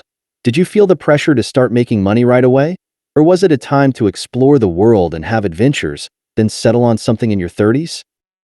In filling out this profile, look at the parenting styles of those who raised you: permissive, over-controlling, neglectful, or empathetic. The famously permissive style of those who raised children in the 1890s helped create the wild, carefree attitude of the lost generation of the 1920s. Those parents who were deeply affected by the 1960s often ended up being quite self-absorbed and somewhat neglectful toward their children, who could not help but feel a bit alienated and even angry because of this. Parents who are overprotective will shape a generation that fears going outside its comfort zones. These parenting styles come in waves. The children who were overprotected do not generally become helicopter parents. Your own parents might have been an exception to the prevailing style, but you will notice a personality stamp on your peers that will become very evident in the teen years and early 20s. Pay close attention to the heroes and icons of a generation, those who act out the qualities that others secretly wish they had as well. They are often the types who gain celebrity in youth culture: the rebels, the successful entrepreneurs, the gurus, the activists. These indicate emerging new values. Similarly, look at the trends and fads that suddenly sweep through your generation, for instance, the sudden popularity of digital currencies. Do not take these trends at face value, but look for the underlying spirit, the unconscious attraction towards certain values or ideals that they reveal. Nothing is too trivial for this analysis. Like an individual, any generation will tend to have an unconscious, shadow side to its personality. A good sign of this can be found in the particular style of humor that each generation tends to forge. In humor, people release their frustrations and express their inhibitions. Such humor could tend toward the irrational, or something edgier and even aggressive. A generation might seem rather prudish and correct, but its humor is raunchy and irreverent. This is the shadow side leaking out. As part of this, you will want to look at the relationship of the genders in your generation. In the 1920s and 1930s, men and women were trying to bridge their differences to socialize in mixed groups as much as possible. The male icons were often quite feminine, such as Rudolph Valentino, and the female icons had a pronounced masculine or androgynous edge, such as Marlene Dietrich and Josephine Baker. Contrast this with the 1950s and the sudden and rather strong split between the genders, revealing an unconscious discomfort with and split from the cross-gender tendencies we all feel. See Chapter 12. In looking at this shadow side of your generation, keep in mind that its tendency toward one extreme, materialism, spirituality, adventure, safety, conceals a hidden attraction to the opposite. A generation like the one that came of age in the 1960s seemed disinterested in material things. Its main values were spiritual and inward, being spontaneous and what was thought of as authentic, all of this in reaction to their materialistic parents. But underneath this spirit, we could detect a secret attraction to the material side of life, in the desire to always have the best of something. The latest sound systems, the highest quality drugs, the hippest clothes. This attraction was revealed in all its truth during the yuppie years of the late 1970s and early 1980s. With all of this accumulated knowledge, you can begin to form an overall profile of your generation, one that is as complex and organic as the phenomenon itself.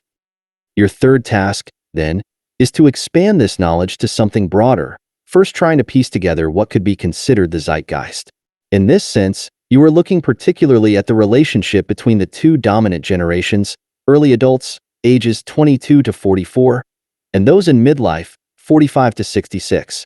No matter how close the parents and children of these generations might seem, there is always an underlying tension, along with some resentment and envy. There are natural differences between their values and how they look at the world. You want to examine this tension and determine which generation tends to dominate and how this power dynamic might be shifting in the present. You will also want to see which part of the larger historical pattern your generation might fit into. This overall awareness will yield several important benefits. For instance, your generational perspective tends to create a particular kind of myopia. Each generation tends towards some imbalance as it reacts against the previous one. It views and judges everything according to certain values that it holds over others, and this closes the mind to other possibilities. We can be both idealistic and pragmatic, value teamwork and our own individual spirit, etc. There is much to be gained by looking at the world from the perspective of your parents or your children and even adopting some of their values. Feeling that your generation is superior is simply an illusion. Your awareness will free you from these mental blocks and illusions, making your mind more fluid and creative. You will be able to shape your own values and ideas and not be such a product of the times. With your awareness of the overall zeitgeist, you will also understand the historical context. You will have a sense of where the world is headed. You can anticipate what is around the corner. With such knowledge, you can bring your own individual spirit into play and help shape this future that is gestating in the present. And feeling deeply connected to the unbroken chain of history and your role in this grand historical drama will infuse you with a calmness that will make everything in life more bearable. You do not overreact at the outrage of the day. You do not go gaga over the latest trend. You are aware of the pattern that will tend to swing things in a different direction within a period of time. If you feel out of harmony with the times, you know that the bad days will end and you can play your part in making the next wave happen. Keep in mind that this knowledge is more critical to posses now than ever, for two reasons. First, despite any anti-global sentiments sweeping the world, technology and social media have unified us in inalterable ways. This means that people of one generation will often have more in common with those of the same generation in other cultures than with older generations in their own country. This unprecedented state of affairs means that the zeitgeist is more directly globalized than ever before, making knowledge of it that much more essential and powerful. And second, because of these sharp changes initiated by technological innovations, the pace has quickened, creating a self-fulfilling dynamic. Young people feel almost addicted to this pace and crave more shifts, even if of a trivial nature. With the quickening pace, there are more crises, which only speeds up the process. This pace will tend to make you get dizzy and lose your perspective. You might imagine some trivial shift as groundbreaking and will thus ignore the real groundbreaking change underway. You will not be able to keep up, let alone anticipate what might come next.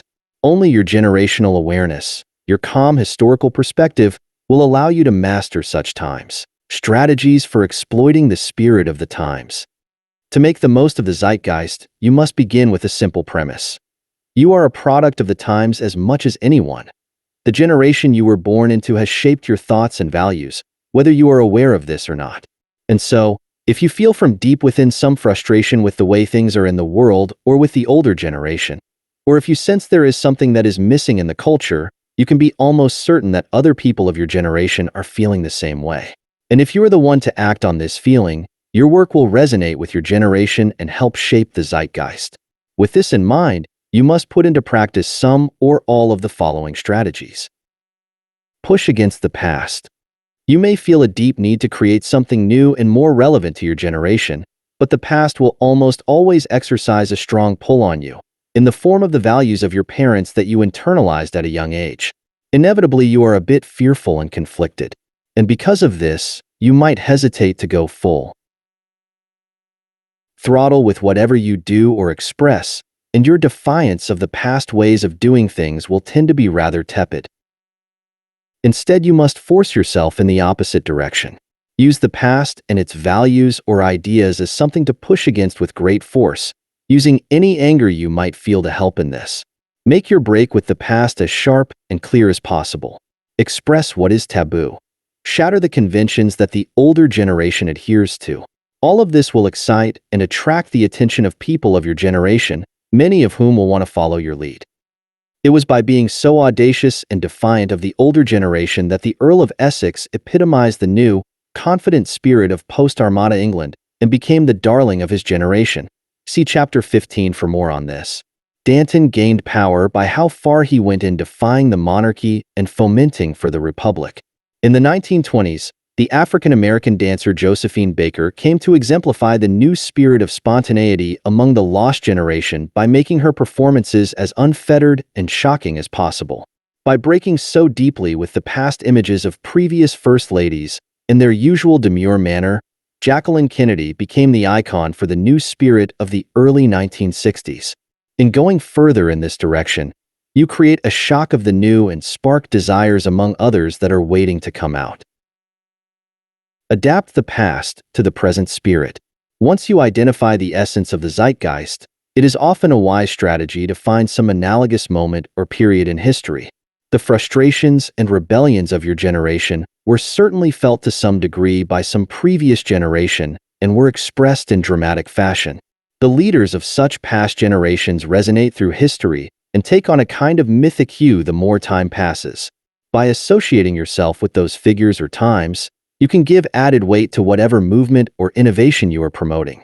You take some of the emotionally loaded symbols and styles of that historical period and adapt them, giving the impression that what you are attempting in the present is a more perfect and progressive version of what happened in the past. In doing this, think in grand, mythic terms.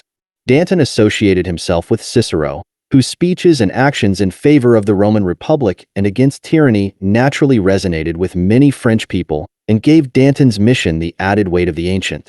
The filmmaker Akira Kurosawa brought back to life the world of the samurai warrior, so celebrated in Japanese culture, but recreated it in such a way as to make judicious comments on the issues and moods of post-war Japan. When running for president, John F. Kennedy wanted to herald a new American spirit that was moving past the staleness of the 1950s. He called the programs he would initiate the New Frontier, associating his ideas with the pioneer spirit so reverentially ingrained in the American psyche. Such imagery became a powerful part of his appeal. Resurrect the spirit of childhood. By bringing to life the spirit of your early years, its humor, its decisive historical events, the styles and products of the period, the feeling in the air as it affected you, you will reach a vast audience of all those who experienced those years in a similar way. It was a time of life of great emotional intensity, and by recreating it in some form, but reflected through the eyes of an adult, your work will resonate with your peers. You must use this strategy only if you feel a particularly powerful connection to your childhood. Otherwise, your attempt to recreate the spirit will seem flat and contrived. Keep in mind that you are not aiming for a literal recreation of the past, but capturing its spirit. To have real power, it should connect to some issue or problem in the present, and not simply be some mindless bit of nostalgia. If you are inventing something, try to update and incorporate the styles of that childhood period in a subtle manner, exploiting the unconscious attraction we all feel to that early period in life. Create the new social configuration. It is human nature for people to crave more social interaction with those with whom they feel an affinity. You will always gain great power by forging some new way of interacting that appeals to your generation. You organize a group around new ideas or values that are in the air, or the latest technology that allows you to bring people together of a like mind in a novel way. You eliminate the middlemen who used to set up barriers that prevented freer associations of people. In this new form of a group, it is always wise to introduce some rituals that bond the members together and some symbols to identify with. We see many examples of this in the past. The salons of 17th century France, where men and women could talk freely and openly. The lodges of the Freemasons in 18th century Europe, with their secret rituals and air of subversion. The speakeasies and jazz clubs of the 1920s, where the mood was anything goes, or more recently, online platforms and groups, or flash mobs. In using this strategy, think of the repressive elements of the past that people are yearning to shake free of. This could be a period of stultifying correctness or prudery, or rampant conformity, or the overvaluing of individualism and all the selfishness that breeds.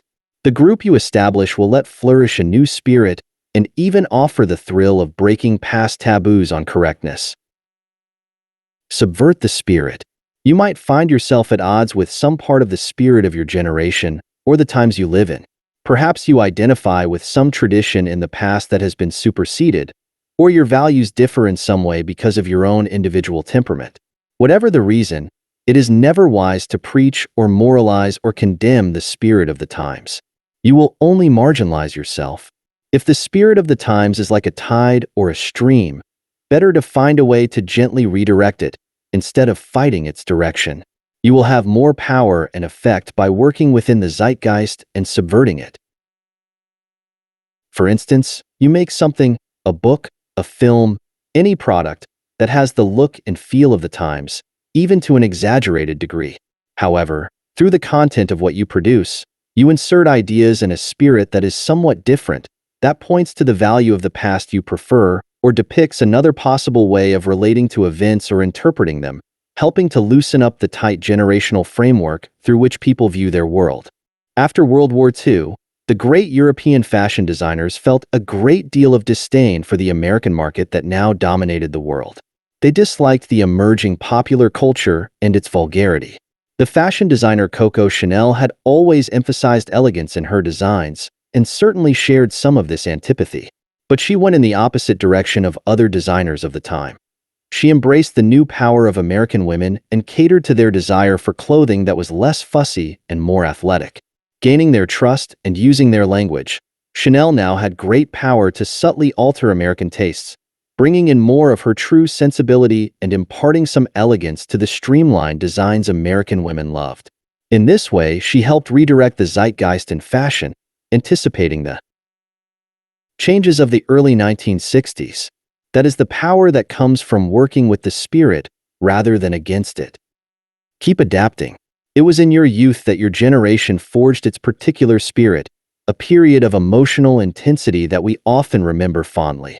The problem that you face is that as you get older, you tend to remain locked in the values, ideas, and styles that mark this period. You become a kind of caricature of the past to those who are younger. You stop evolving with your thinking. The times leave you behind, which only makes you hold on more tightly to the past as your only anchor. And as you age, and more young people occupy the public stage, you narrow your audience. It is not that you should abandon the spirit that marked you, a rather impossible task anyway. Trying to ape the styles of the younger generation will only make you seem ludicrous and inauthentic. What you want is to modernize your spirit, to possibly adopt some of the values and ideas of the younger generation that appeal to you, gaining a new and wider audience by blending your experience and perspective with the changes going on, making yourself into an unusual and appealing hybrid. For the film director Alfred Hitchcock, the decade that shaped him and his work was the 1920s, when he entered the industry and became a director. What mattered most in these silent films was perfecting a visual language for telling a story. Hitchcock mastered the art of using camera angles and movement to make the audience feel as if it were in the middle of the story. He never abandoned this obsession with visual language throughout the 6 decades he worked as a director, but he continually adapted his style to the color spectacles so much in vogue in the 1950s and to the popular thrillers and horror films of the 60s and 70s. Unlike other aging film directors, who either fell completely out of fashion or simply tried to mimic the current style, Hitchcock created a hybrid of the past and the present. This gave his later films tremendous depth, as he had incorporated all of the adaptations from earlier in his career. His films could have mass appeal, but they were made unique by these layers of innovations embedded in the film. Such depth will always have an uncanny effect on any audience, as your work seems beyond time itself. The human beyond time and death. We humans are masters of transforming whatever we get our hands on. We have completely transformed the environment of the planet Earth to suit our purposes. We have transformed ourselves from a physically weak species into the preeminent and most powerful social animal, effectively enlarging and rewiring our brains as we did so. We are restless and endlessly inventive, but one area seems to defy our transformational powers: time itself. We are born and enter the stream of life, and each day it carries us closer to death. Time is linear, always advancing, and there is nothing we can do to stop its course. We move through the various phases of life, which mark us according to patterns beyond our control. Our bodies and minds slow down and lose their youthful elasticity. We watch helplessly as more and more young people fill the stage of life, pushing us to the side. We are born into a period of history and into a generation that are not of our choice, and that seem to determine so much of who we are and what happens to us. In relation to time, our active nature is neutralized, and although we do not consciously register this, our helplessness here is the source of much of our anxiety and bouts of depression. If we look more closely, however, at our personal experience of time, we can notice something peculiar. The passage of the hours or days can alter depending on our mood and circumstances. A child and an adult experience time very differently. For the former, it moves rather slowly, and all too quickly for the latter. When we are bored, time feels empty and grinds to a crawl. When we are excited and enjoying ourselves, we wish it would slow down. When we are calm and meditative, the time might pass slowly, but it seems full and satisfying. What this means in general is that time is a human creation, a way for us to measure its passage for our own purposes, and our experience of this artificial creation is quite subjective and changeable. We have the power to consciously slow it down or speed it up. Our relationship to time is more malleable than we think.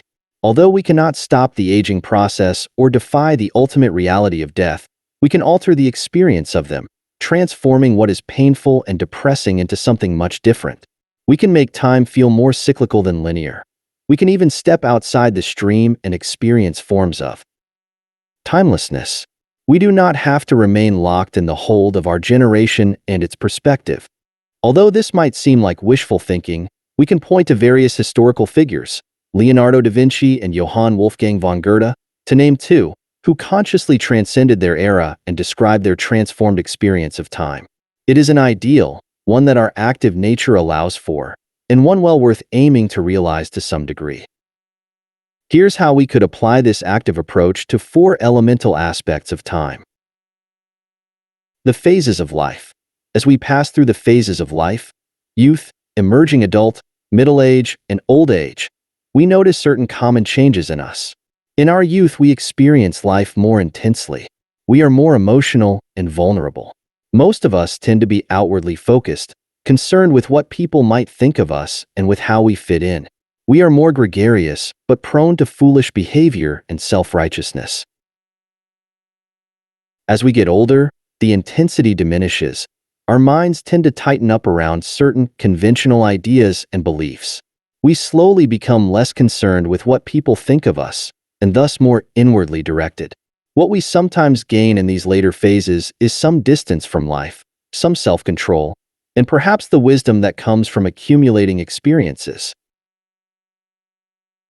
We have the power, however, to drop or mitigate the negative qualities that often go with certain phases of life, in a way defying the aging process itself. For instance, when we are young, we can make a point of lessening the influence of the group on us and not being so fixated on what others are thinking and doing. We can make ourselves more inwardly directed, more in harmony with our uniqueness. See Chapter 13 for more on this. We can consciously develop more of that inner distance that comes naturally with the years, think more deeply about our experiences, learn the lessons from them, and develop a premature wisdom.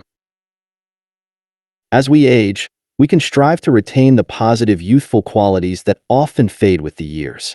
For instance, we can regain some of the natural curiosity we had as children by dropping some of the smugness and know-it-all attitude that often come over us as we get older. Keep looking at the world through a fresh framework, questioning our own values and preconceptions, making our minds more fluid and creative in the process.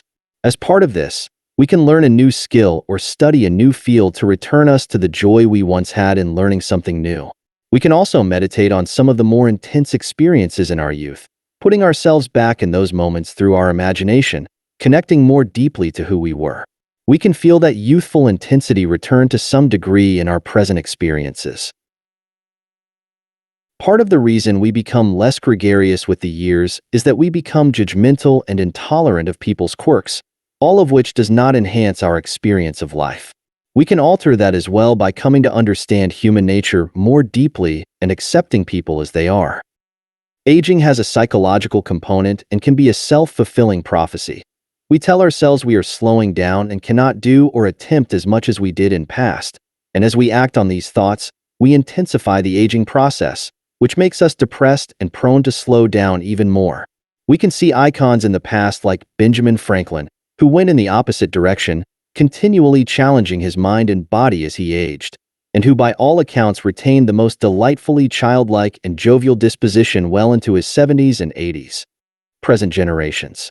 Your goal here is to be less a product of the times and to gain the ability to transform your relationship to your generation. A key way of doing this is through active associations with people of different generations.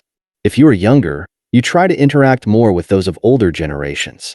Some of them, who seem to have a spirit you can identify with, you can try to cultivate as mentors and role models. Others you relate to as you would your peers, not feeling superior or inferior but paying deep attention to their values, ideas, and perspectives, helping to widen your own. If you are older, you reverse this by actively interacting with those of a younger generation, not as a parent or authority figure but as a peer. You allow yourself to absorb their spirit, their different way of thinking, and their enthusiasm. You approach them with the idea that they have something to teach you. In interacting on a more authentic level with those of different generations, you are creating a unique bond, that of people alive at the same time in history. This will only enhance your grasp of the zeitgeist. Past generations.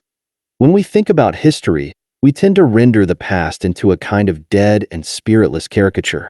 Perhaps we feel smug and superior to past eras, and so we focus on those aspects of history that indicate backward ideas and values, not realizing that future generations will do the same to us, seeing what we want to see. Or we project onto the past the ideas and values of the present, which have little relation to how those of the past experienced the world. We drain away their own generational perspective, something we see most obviously in filmed versions of history, where people talk and act just like us, only in costumes. Or we simply ignore history, imagining it has no relevance to our present experience. We must rid ourselves of such absurd notions and habits. We are not as superior to those in the past as we like to imagine. See previous chapters on irrationality, short-sightedness, envy, grandiosity, conformity, and aggression. There are cultural moments in history that were superior to our own when it comes to participatory democracy, or creative thinking, or cultural liveliness. There are periods in the past in which people had a deeper grasp of human psychology and a bracing realism that would make us look quite deluded by comparison. Although human nature remains a constant, those in the past faced different circumstances with different levels of technology and had values and beliefs quite different from our own, and not necessarily inferior. They had the values that reflected their different circumstances, and we would have shared them as well. Most important of all, however, we must understand that the past is by no means dead. We do not emerge in life as blank slates, divorced from millions of years of evolution. All that we think and experience, our most intimate thoughts and beliefs, are shaped by the struggles of past generations. So many ways we relate to the world now came from changes in thinking long ago. Whenever we see people who completely sacrifice everything for some cause, they are reliving a shift in values initiated by the early Christians of the 1st century who revolutionized our way of thinking by devoting all aspects of life to some ideal. Whenever we fall in love and idealize the beloved, we are reliving the emotions that the troubadours of the 12th century introduced into the Western world, a sentiment that had never existed before. Whenever we extol emotions and spontaneity over the intellect and effort, we are re-experiencing what the romantic movements of the 18th century first introduced into our psychology. We are not aware of all this, but we in the present are motley products of all the accumulated changes in human thinking and psychology. By making the past into something dead, we are merely denying who we are. We become rootless and barbaric, disconnected from our nature. You must radically alter your own relationship to history, bringing it back to life within you. Begin by taking some era in the past, one that particularly excites you for whatever reason. Try to recreate the spirit of those times, to get inside the subjective experience of the actors you are reading about, using your active imagination. See the world through their eyes. Make use of the excellent books written in the last 100 years to help you gain a feel for daily life in particular periods. For example, Everyday Life in Ancient Rome by Lionel Casson or The Waning of the Middle Ages by Johann Huizinga. In the literature of the time, you can detect the prevailing spirit. The novels of F. Scott Fitzgerald will give you a much livelier connection to the Jazz Age than any scholarly book on the subject. Drop any tendencies to judge or moralize. People were experiencing their present moment within a context that made sense to them. You want to understand that from the inside out. In this way, you will feel differently about yourself. Your concept of time will expand, and you will realize that if the past lives on in you, what you are doing today, the world you live in, will live on and affect the future, connecting you to the larger human spirit that moves through us all. You in this moment are a part of that unbroken chain. And this can be an intoxicating experience, a strange intimation of immortality. The future. We can understand our effect on the future most clearly in our relationship to our children, or to those young people we influence in some way as teachers or mentors.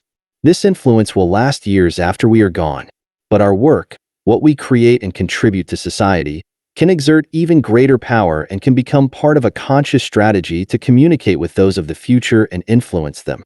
Thinking in this way can actually alter what we say or what we do. Certainly, Leonardo da Vinci followed such a strategy. He continually tried to envision what the future might be like, to live in it through his imagination. We can see the evidence of this in his drawings of possible inventions that might exist in the future, some of which, like flying machines, he actually attempted to create. He also thought deeply about the values people might hold in the future that did not yet exist in the times that he lived through. For instance, he felt a deep affinity for animals and saw them as possessing souls, a belief that was virtually unheard of at the time. This impelled him to become a vegetarian and to go around freeing caged birds in the marketplace. He saw all nature as one, including humans, and he imagined a future in which that belief would be shared. The great feminist, philosopher, and novelist Mary Wollstonecraft, 1759 to 1797, believed that we humans can actually create the future by how we imagine it in the present. For her, in her short life, much of this came in her imagining a future in which the rights of women and, most important, their reasoning powers were given equal weight to men. Her thinking in these terms, in fact, did have a profound influence on the future. Perhaps one of the most uncanny examples of this is Johann Wolfgang von Goethe, 1749 to 1832, a scientist, novelist, and philosopher. He aspired to a kind of universal knowledge, similar to Leonardo's, in which he tried to master all forms of human intelligence, steep himself in all periods of history, and through this be able to not only see the future but commune with its inhabitants. He was able to anticipate a theory of evolution decades before Darwin. He foresaw many of the great political trends of the 19th and 20th centuries, including the eventual unification of Europe after World War II. He imagined many of the advances of technology and the effects these would have on our spirit. He was someone who actively attempted to live outside his time, and his prophetic powers were legendary among his friends. Finally, sometimes we may feel like we are born into the wrong period in history, out of harmony with the times. And yet we are locked into this moment and must live through it. If such is the case, this strategy of immortality can bring us some relief. We are aware of the cycles of history and how the pendulum will swing and the times will change, perhaps after we are gone. In this way, we can look to the future and feel some connection to those who are living well beyond this terrible moment. We can reach out to them, make them part of our audience.